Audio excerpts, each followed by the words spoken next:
Hi, and welcome to tonight's video, or today's video, depending on where you are in the world. This one is called SPICES, or Integral Self-Mastery. SPICES being an acronym for self-mastery, life itself, or more simply, the self with a capital S. So I'm going to be going through the letters in turn and explain which domain they represent. There's 9 domains in total under 6 letters. So I'm going to explain that. The S stands for the spiritual domain. And the spiritual is the area of ultimate concern. What do I mean by ultimate concern? Well, it's the domain of life which is concerned with ultimate truth, ultimate reality, the universe itself, the great self, or the true original self. So that's why I call it the area of ultimate concern. And that's why it's first, because it's the most important domain. But when I say it's the most important domain, it's not the only important domain, as we'll come to see, because one can cultivate oneself spiritually and attain enlightenment, but be lacking in the other domains and become top heavy and out of balance. And we don't want that. So, because SPICES or integral self mastery is all about balance in all the domains simultaneously. And if we just concentrate on one domain to the exclusion of another, then we're going to become topsy-turvy. We're going to become out of balance, and that's never healthy. So the spiritual domain is concerned with cultivation of the spirit or the soul. The soul is your true essence, your individual essence at its most subtle. Now, the soul isn't in itself the ultimate area of concern, but it is the ultimate expression of your true individuality. Whereas the spirit or the universal self, the self with a capital S, what they say in Hinduism or Vedanta as the Atman, is the ultimate self, which we are all, as spiritual practitioners, trying to realize. To realize the self with a capital S is enlightenment itself, is the realization of ultimate reality, of ultimate truth, of ultimate consciousness, your true nature, everybody's true nature, which we sometimes call God or the Tao or spirit or simply the self. So the spiritual domain is something that is sorely lacking in modern culture or postmodern culture. We don't emphasize the cultivation of the soul. We don't give it any importance. In education, in society, we're taught how to get ahead, how to develop a certain set of skills, how to make money, how to attain a career, employment, status, power, position, and prestige in the social domain. But that's just the social domain, which we'll come on to later. That has nothing to do with the cultivation of the soul, which is your true nature. And so if you just live your life concentrating on advancing socially or becoming a responsible, functional member of society, say, then you're missing the greatest part of life and you're missing the greatest part of yourself. You're not cultivating your full potential. So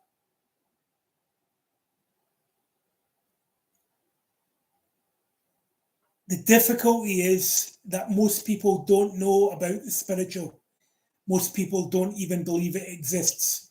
They might have some sense of it, when they say go to church or go to the mosque or the synagogue or some other religious institution, or if a priest or rabbi is delivering a sermon or talk about matters of the Spirit or God, then we know, in some sense, at least intellectually or verbally, that something exists outside the ordinary, that there is something transcendental, something spiritual. But the trouble is with organized religion that we tend to become too focused on faith, in dogma, in doctrine, in following a certain set of creeds or principles, and we don't have that personal experience of the divine in our own life. And so we relegate that to the authority, the priest, the bishop, or whoever. And so it doesn't become part of our personal experience. And so that's like handing our power away. It is handing our power away. We need to recover a sense of the spiritual and bring the spirit back into our life, because the spirit is something that is eternal and forever present. It is always around us. We are always connected to it, whether we're aware of it or not. But we have to cultivate that awareness. We have to cultivate that connection. And we have to refine that connection in order to be consistently attuned to the truth, to the reality of God, of consciousness, of spirit, of the self, because the reality of the universe is spirit. And that's who we really are. And so if we want to know our true self, we have to connect to that source, that oneness. So the spiritual is the first domain. And we get to it through practicing prayer, meditation, yoga, qigong, whatever practice. It could be the practice of mantras or chanting or tantras or studying of scriptures, reading spiritual books, spiritual literature. All of that is really important. We have to find a practice and stick with it. My own particular practice is Falun Gong, which is a spiritual practice which has its roots in Buddhism and Taoism. And I've studied Buddhism and Taoism for the past 25 years. And I've been meditating for 25 years. I usually practice about an hour a day, but I do qigong for an hour a day as well. So it's like 2 hours a day of practice that I normally engage in, because the spiritual has always been, at least for half of my life, let's say, been of paramount importance. So, and it's also about being present in the moment and getting out of the mind, getting out of thinking, getting beyond thinking, into the here and now, into the present moment, where reality is always and already happening. So when we get into that present moment, our stresses and anxieties fade. So in the beginning, it's important to find a teacher who can guide you. Some like to follow a guru or a master, spiritual teacher who is further along the path, let's say, of enlightenment, and someone who can guide you in finding your own true nature. So meditation is really important. Some like to emphasize prayer. I don't personally pray all that often. I'm more given to meditation and esoteric practices like that. But you have to find a way that works for you. I had a teacher for 13 years, whom I worked with on a daily basis, but I just follow my own down now. I follow my own practice, and I don't have a teacher that I'm working with anymore. So that's the spiritual domain. The second domain is the physical, P for physical. And of course, the physical domain is concentrated on the physical body. And some spiritual paths like to negate the body, particularly Buddhism, unless you're a Shaolin monk, or Vedanta Hinduism, tend to neglect the body, say that the body isn't important, that we have to transcend the body and get out of the body and just experience the universal self, the transcendental self. But if you are cultivating in a sick body, it's going to really hold back your cultivation. So you want to have a healthy vehicle, and that means cutting out bad foods, smoking, drinking, drugs. All these things have to be eliminated either suddenly or gradually, whatever way is what works for you in the long term. You have to gradually eliminate all that's unhealthy in your life so that your body is the temple for your cultivation. So that the energy is flowing freely in the body, freely through all the meridians, and that you have a healthy heart, a healthy liver, healthy spleen, healthy brain. All your internal organs are functioning harmoniously, that your blood is circulating freely. You don't want any energetic blockages that are preventing you from realizing your full physical potential. So it's important to incorporate some kind of physical practice. I like to do Qigong, practice an hour a day. Some prefer yoga, also do a bit of yoga to supplement my other physical practices. But you might prefer to go to the gym or practice some kind of athletics or other sport.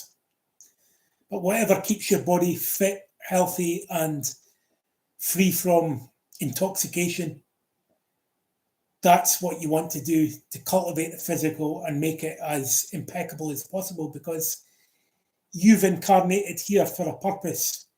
And so many people treat their bodies in a very negative way, and they're not connected to their bodies.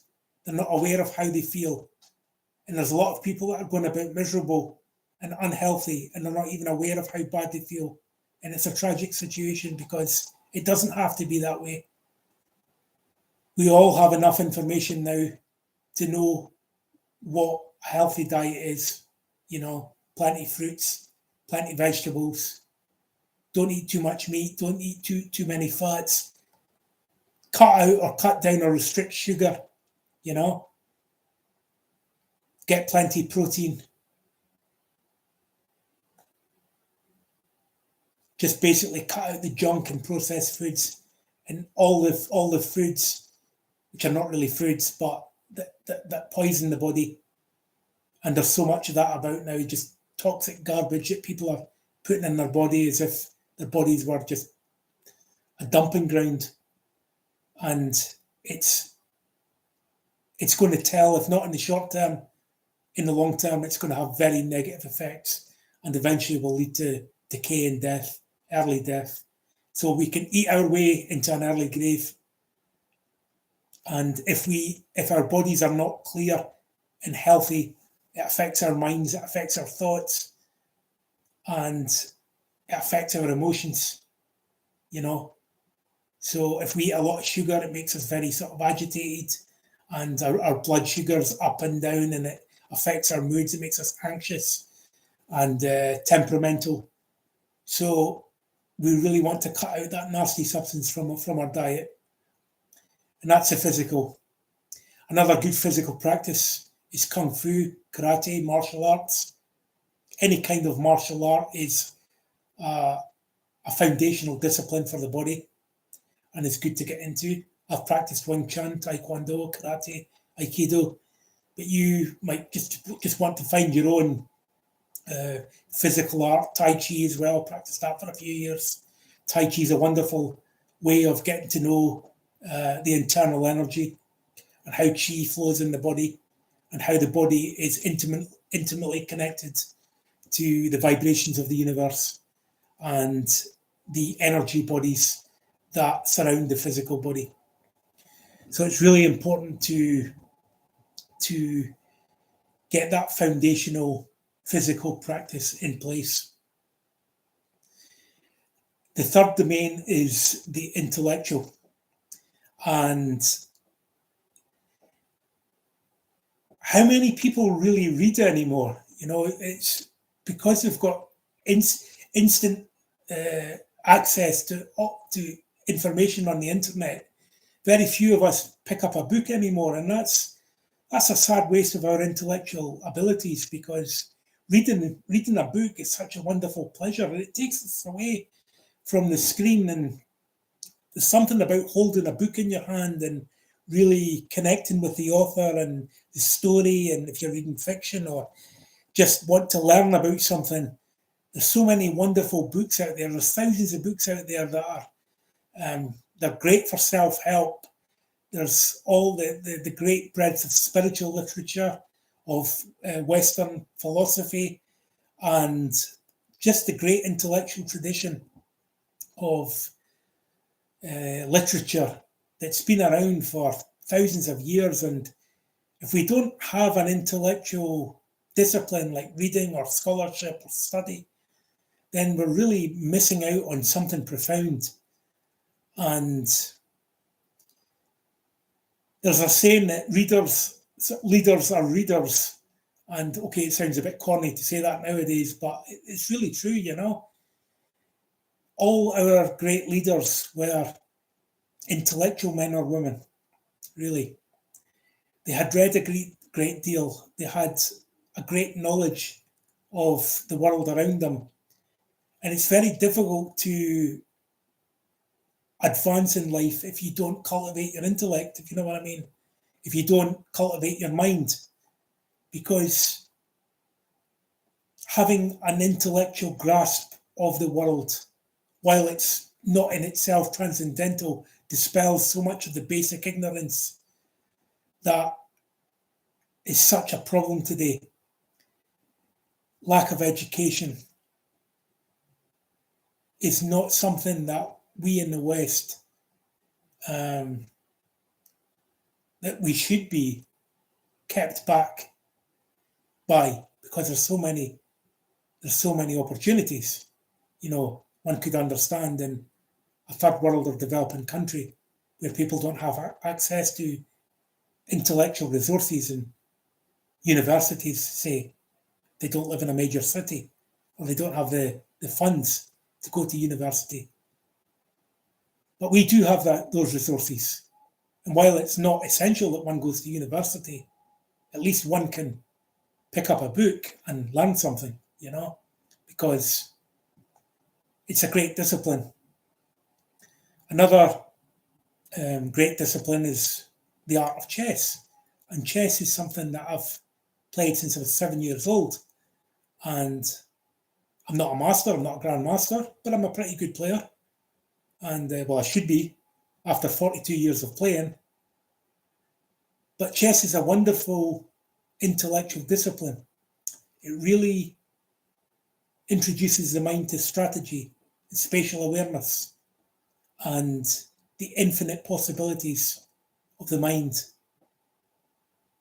So I would recommend chess. There's, of course, many other intellectual pastimes that one could involve themselves in, like the study of science, physics, mathematics, and perhaps some other games as well I don't know about. But, you know, there's a whole legion of resources out there that one can use to cultivate the mind. The best resource I know is books, and everybody I know at least can read.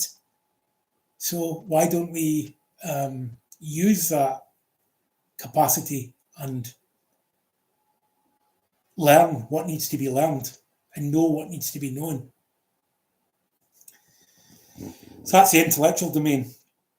The fourth domain is the creative, and this, even more than the intellectual domain, is something that is unrealized in most people. And most people use the excuse or reason. It might not be an excuse, they might just generally not have the time to cultivate their creativity, to paint, to draw, to make movies, to play music, learn a musical instrument, to learn to sing or dance or act or whatever particular discipline that one needs to express their creativity. But creativity is, we are created by the creator. And so it seems logical to me that we are creators. We've been given the gift of creativity.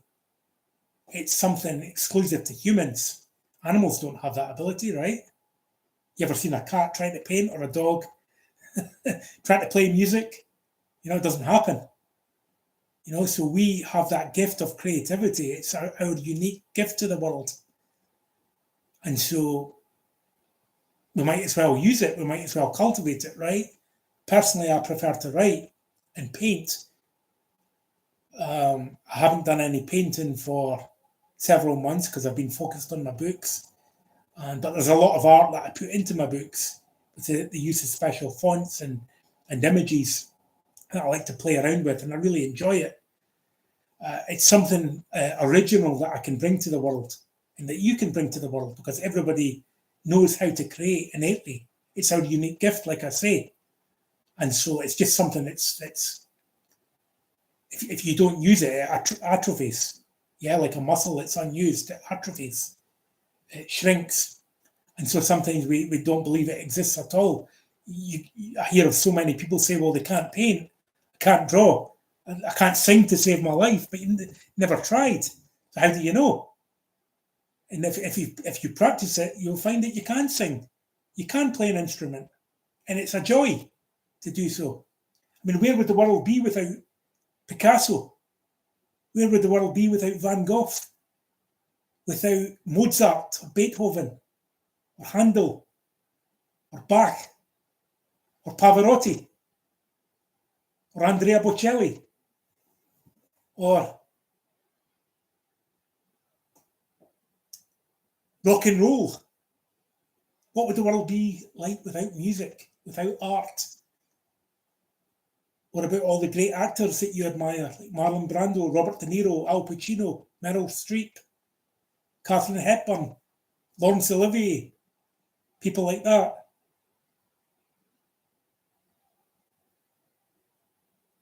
What would the world be like without movies?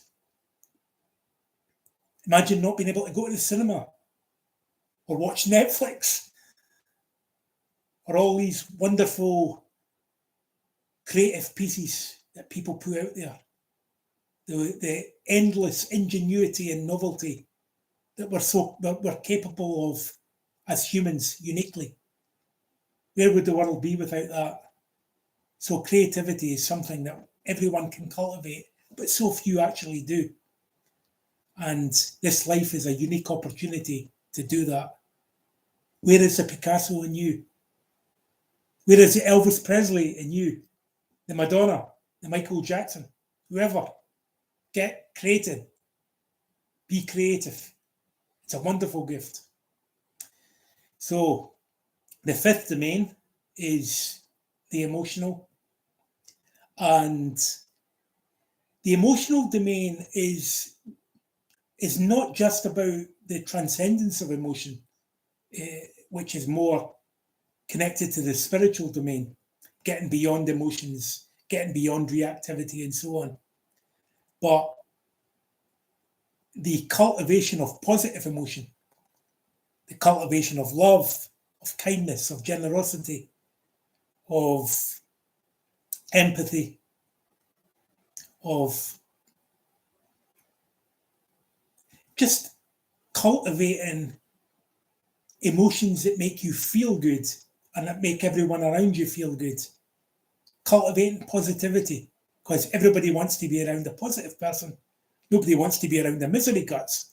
And when I was a misery guts in the past, nobody wanted to be around me either. So I had to learn to cultivate joy and love and free-spiritedness and good-heartedness. Now, I'm not always like that. I experience negative emotions like everybody else, but they have a far less, they don't have as much of a grip on me as they did in the past, when at some points in the past I've been exclusively identified with negative emotions like fear and anger and depression and anxiety and paranoia. And I experienced all the negative emotions that make life hell. And if these emotions are allowed to control you, what is happening is you, in your mind, you're exclusively identifying with these negative emotions and you're allowing them to run your life. And so these people find that they no longer can control their anger, because you can't control something that's already out of control. It's like a fire that's out of control. It's very hard to put it out once it's raging and it's taking over buildings and fields and forests. It's raging out of control. You can no longer control it. It's at the mercy. Then you're at the mercy, at its mercy. So emotions are something you've got to nip in the bud when they're small. Kill the monster when it's small. Yeah. And negative emotions and negative thoughts, emotions and thoughts are intimately interconnected, are the reason why there's so much despair in the world, why there's so much conflict, war, violence, suicide. It's all because of emotions that have gotten out of control, negativity. It is negativity that is making the world a living hell for so many. And so the emotional domain is about cultivating positive emotions, and that's something we can do anywhere, even outside a therapeutic capacity. You don't have to go to be in a psychologist's couch or office to cultivate positive emotions. It's something that we have to do every day, just for today. You know, as soon as you wake up, if there's any negative thoughts going on in your mind, nip them in the bud and ask for help, ask for guidance, call a friend, or just simply pray that you will experience love, joy, generosity, compassion,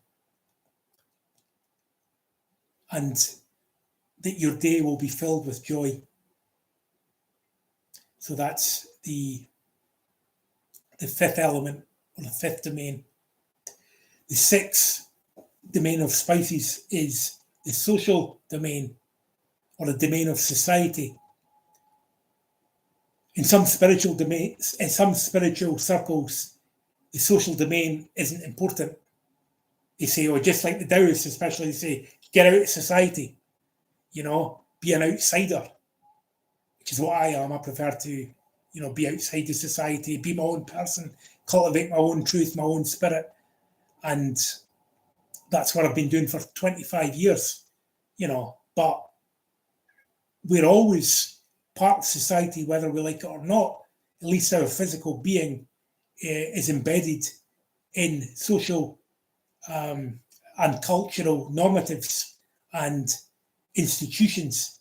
You can't get out of it completely, because society is how we have advanced as a species, how we've created cities and institutions and healthcare systems, education systems,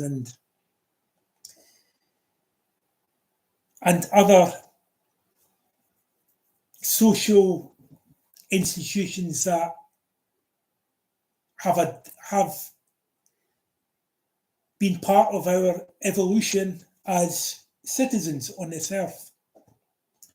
You know, without that, how could we function as a species? How could we travel? How could we earn money? How could we put a roof over our heads, pay our bills, and so on? No, I'm not saying that society in itself is a healthy thing. It's something neutral.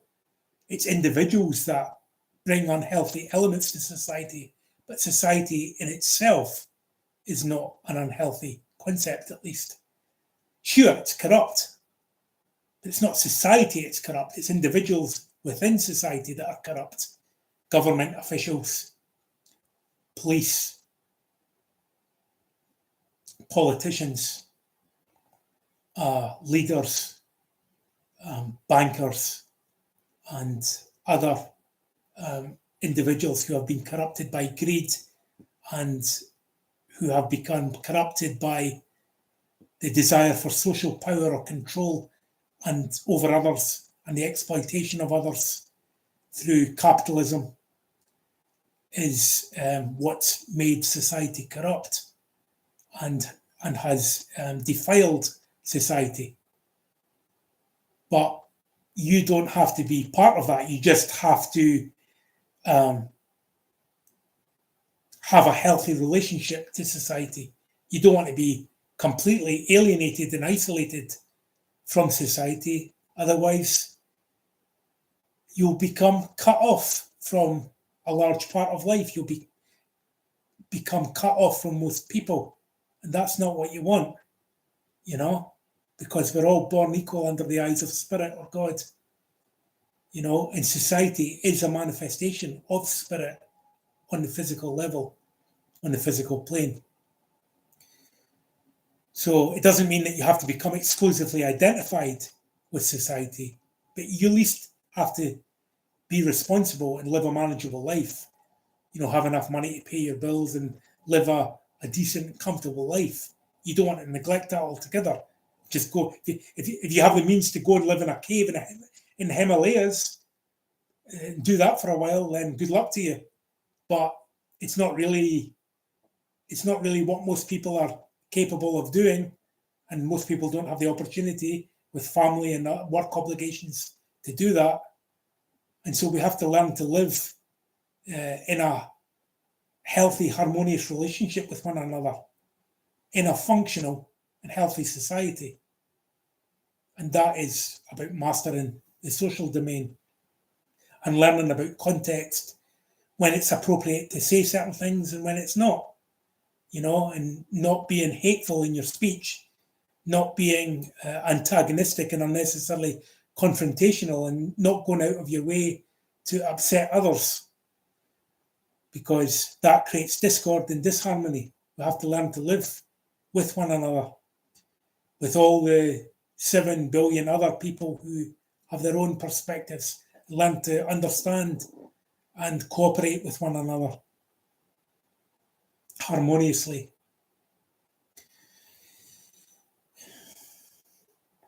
Do your best, you know. That's the social domain.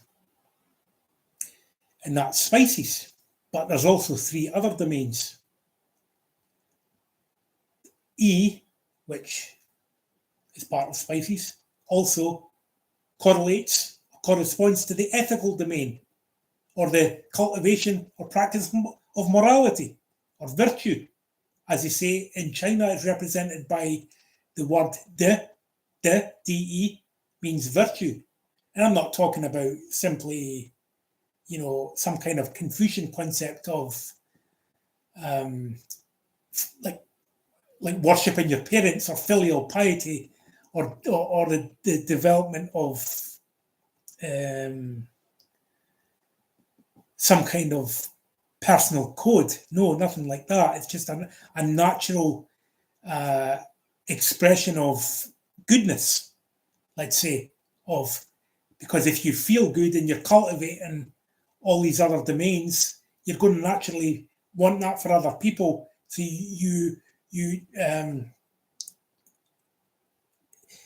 goodness is a natural expression of inner health, let's say, and any morality that springs forth from you is just natural.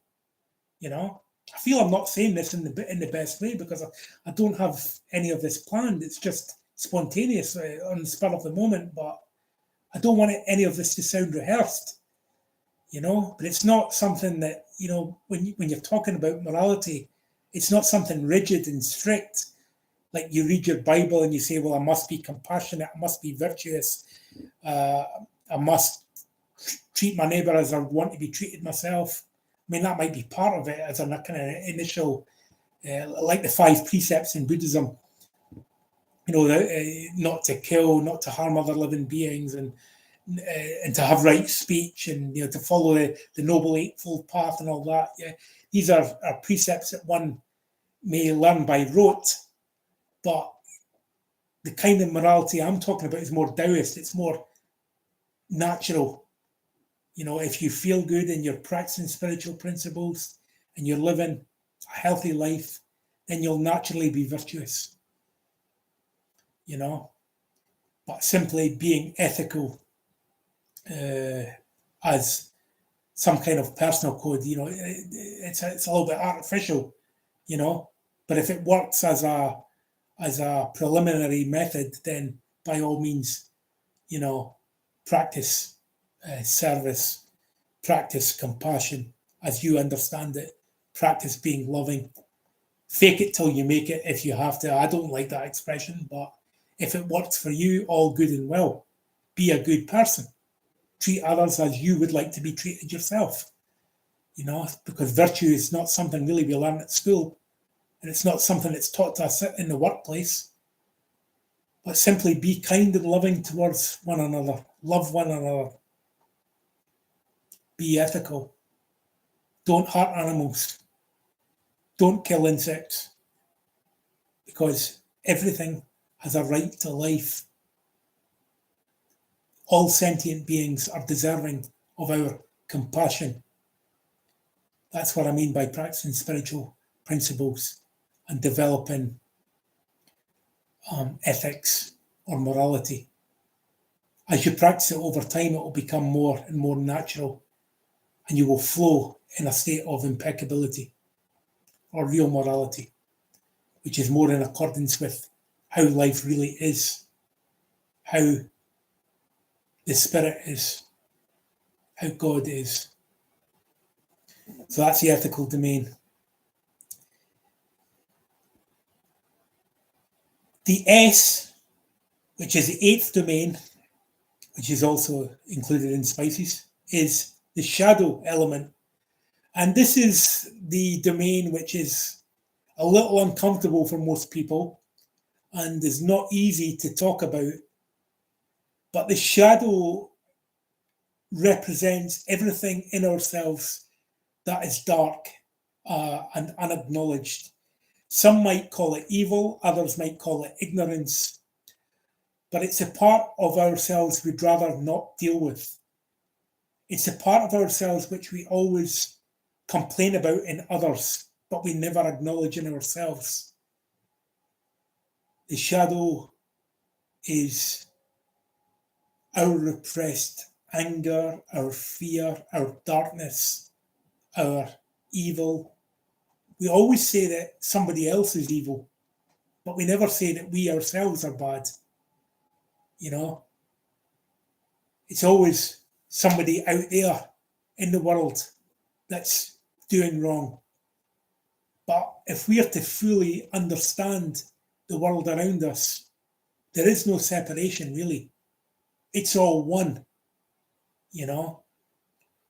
Hitler, Mao, Stalin, Idi Amin, all the tyrants and dictators of the world that have committed terrible atrocities, genocide, they're also part of that one. And that's hard. That's a hard thing to realize.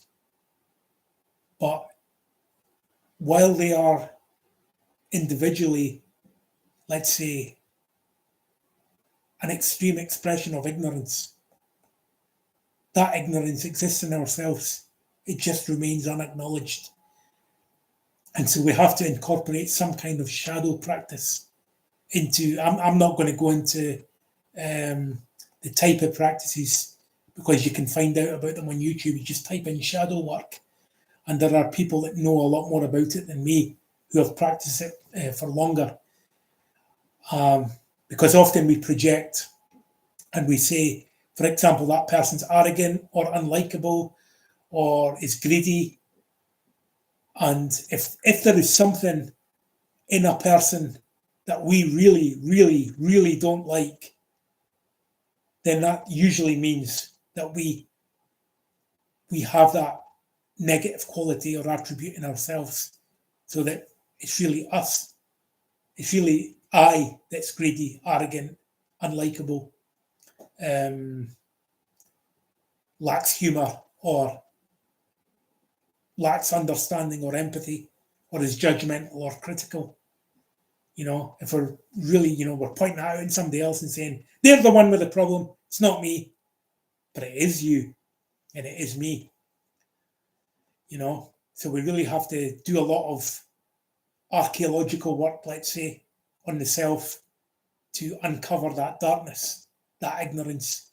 Because ignorance means that we're ignorant of it, we don't know about it, because we haven't looked deep enough, but it's there. And that's what shadow work's all about.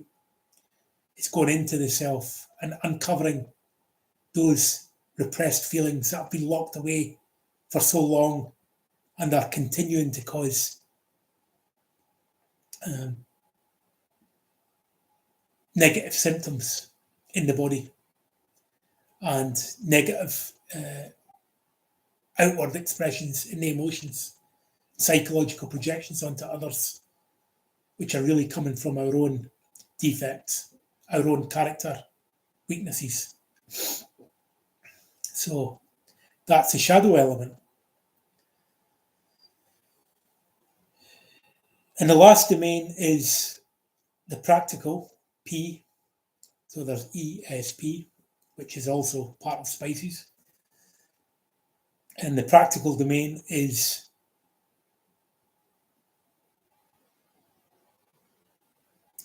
managing your affairs, being practical, simply that, being pragmatic, being a responsible person, knowing how to fix things, knowing how to, as Jordan Peterson might say, make your bed, clean your room, have a tidy environment, keeping things simple so that there's as they say in Feng Shui, a free flowing of energy, and that can't happen in a cluttered, unhealthy environment.